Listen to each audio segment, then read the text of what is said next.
सभी को निर्दोष वो भी नहीं नमस्कार। है, निर्दोष वो भी नहीं है। अच्छा, सभी को नमस्कार। अब सबसे पहले शुरुआत, क्योंकि राम जी के ऊपर डिबेट है, तो राम जी की डिबेट पे झूठ तो देखिए बर्दाश्त नहीं किया जाएगा, लेकिन जो रामद्रोही हैं, राम भक्तों के कातिल हैं, उनसे हम झूठ के अलावा उम्मीद क्या करें। सबसे पहला झूठ समाजवादी पार्टी के प्रवक्ता का यहाँ पकड़ा जाए। भाटी साहब जरा सुनाइए वो बाइट जहाँ पे विनय कटियार जी ने कहा कि उनसे पैसे लिए गए पास के लिए।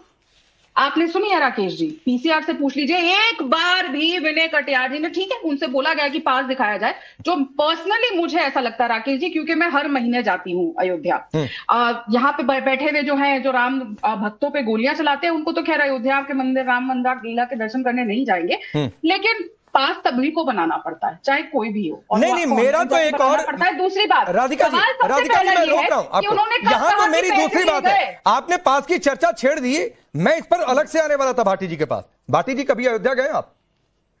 ना नहीं, एक मिनट रुक जाइए राधिका जी, जाएंगे। नहीं, मैं दूसरी वजह से पूछ रहा हूं, कभी अयोध्या गए भाटी जी? आप नहीं गए ना सर। आप जाते तो आपको पता होता कि कोई भी पास बनाने के लिए कोई शुल्क नहीं लगता है। मैं भी गया हूं और पास मैंने भी बनवाया, 1 रुपए खर्चा नहीं लगता है। अगर आप आरती में शामिल होना है तो हाँ पास बनवाना पड़ेगा। अगर आप वीआईपी गेट से एंट्री ले रहे हैं तो बिना पास के एंट्री नहीं होगी, लेकिन सर उसके लिए शुल्क नहीं लगता है। जानकारी देनी होती है, आधार नंबर देना होता है, सिर्फ इतना, पैसा नहीं लगता है। राकेश जी, हाँ। इनको पता हो ना पता हो फर्क नहीं पड़ता, इन्होंने विनय कटियार जी को गलत कोट किया है, झूठ पकड़ा गया। नहीं, पहले छोड़िए गलत कोट क्या, गलत तो यही है कि पास के लिए पैसा। बोलिए भाटी जी।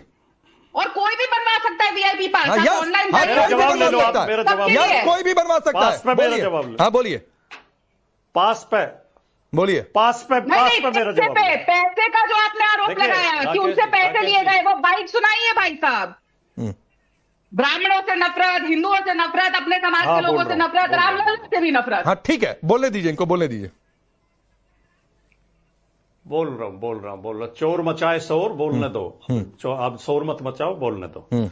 देखिए, अगर आप राकेश पांडे जी, आप करते हैं स्टूडियो में बैठ के डिबेट, अगर आप खोजी पत्रकारिता कर रहे होते, अयोध्या में रिपोर्टिंग कर रहे होते, आप अयोध्या के पत्रकारों से संपर्क करिए, अयोध्या के रिपोर्टर्स से संपर्क करिए। ये बात एसआईटी की जांच में आ गई है। क्या चीज? कि वहां पास बनवाने के पैसे लिए जा रहे थे, एसआईटी ने खुद दर्ज की है, गलत तरीके से, और उन लोगों की जांच की जा रही है। कोई गलत तरीके से ले।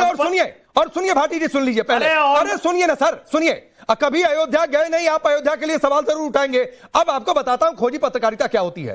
आपको कल मैंने एक लिंक भेजा हुआ था। सुनिए भाटी जी, शायद हो सकता है आपने अपना व्हाट्सएप चेक नहीं किया होगा। इस शो में व्हाट्सएप उठाकर वो लिंक देख लीजिए। कल हमने एक स्टिंग ऑपरेशन दिखाया था, जरा लीजिएगा स्क्रीन पे। लेकिन मेरा सवाल आपसे है कि दान चोरों पर सवाल के बीच आप लोगों को आज उमर खालिद की याद कैसे आ गई? मुझे लगता है कि पूरी बहस में जिस तरीके से वीआईपी पास से लेके मूल चर्चा से भागने की बात है, ये बात तो सच है कि चंदा चोरी हुआ है, चढ़ावा चोरी हुआ है, वोट चोरी नहीं मानने वाले, सीट चोरी नहीं मानने वाले आज ये तो माने कि भगवान राम के मंदिर से पूरे देश से करोड़ों श्रद्धा प्रेमियों ने अपना चंदा दिया था, भगवान को भेंट धराई थी, वो आज गबन हो गया है। और गबन करने वाले कौन थे?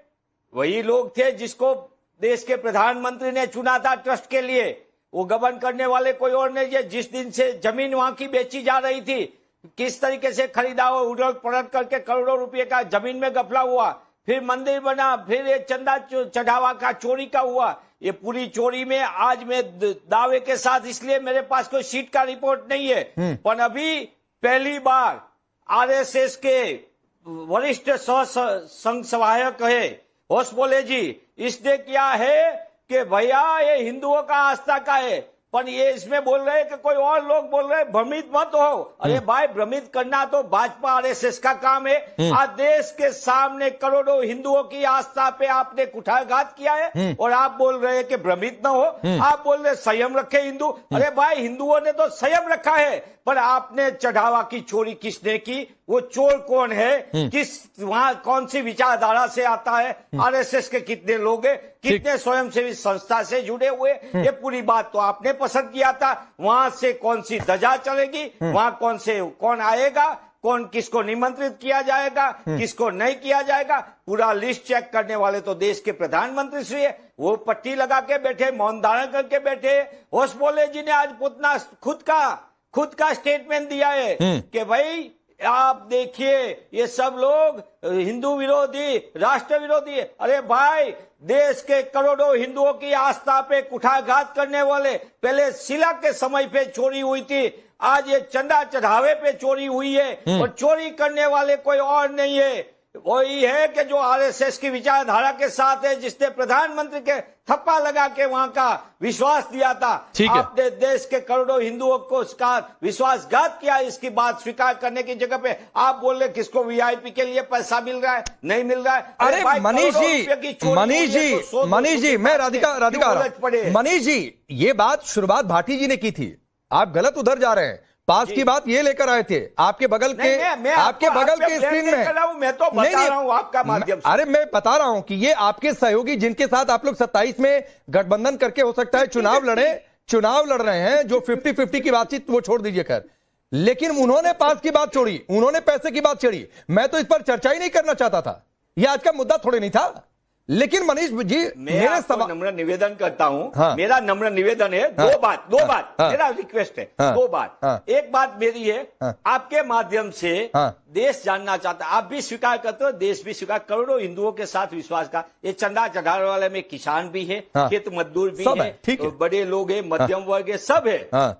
सबकी आस्था का राम भगवान है। तो ये राम भगवान के मंदिर में इतना बड़ा घपला हुआ, जमीन के पास पहले घपला हुआ, ठीक है, बड़ी ठीक है, हाँ ठीक है, वो प्रधानमंत्री का जो आप नाम ले रहे हैं वो राधिका खेड़ा रिप्लाई करेंगी। मेरे सवाल का जवाब मनीष भाई नहीं मिला। सरकारी खजाने की मैं आ रहा हूं, करोड़ों हिंदुओं की आस्था का चढ़ावा था, इसकी लूट है। ठीक है, मैं मान रहा हूं आपकी बात, मैं आपकी बात से असहमत नहीं हूं, लेकिन फिर मैं पूछ रहा हूं, वो उमर खालिद वाली बात आप छोड़ गए, वो कहां से आ गया चर्चा में?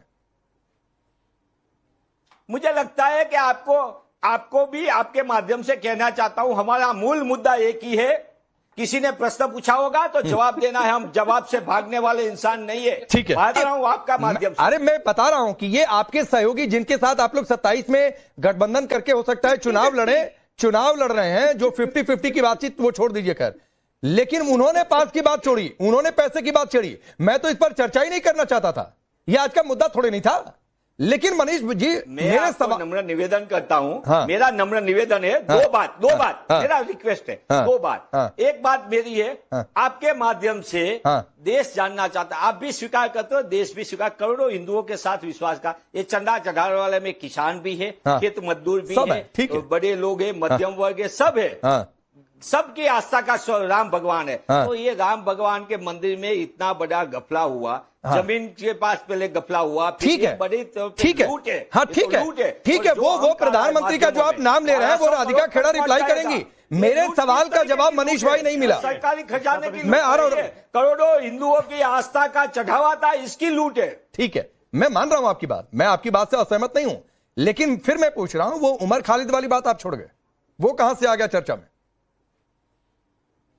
मुझे लगता है कि आपको भी आपके माध्यम से कहना चाहता हूं, हमारा मूल मुद्दा एक ही है। किसी ने प्रश्न पूछा होगा तो जवाब देना है, हम जवाब से भागने वाले इंसान नहीं है। ठीक है, भारतीय राष्ट्रीय कांग्रेस के हर नेता कार्यकर्ता जवाब देते हैं। हाँ। भागने वाले का कौन काम कर रहा है इसका मुझे जिक्र नहीं करा, मुझे तो इतना जानना है। भगवान नहीं, ठीक है, आपका ये स्टैंड ठीक है, हिंदुओं की मनीष जी, आपका ये स्टैंड बिल्कुल ठीक है। किसने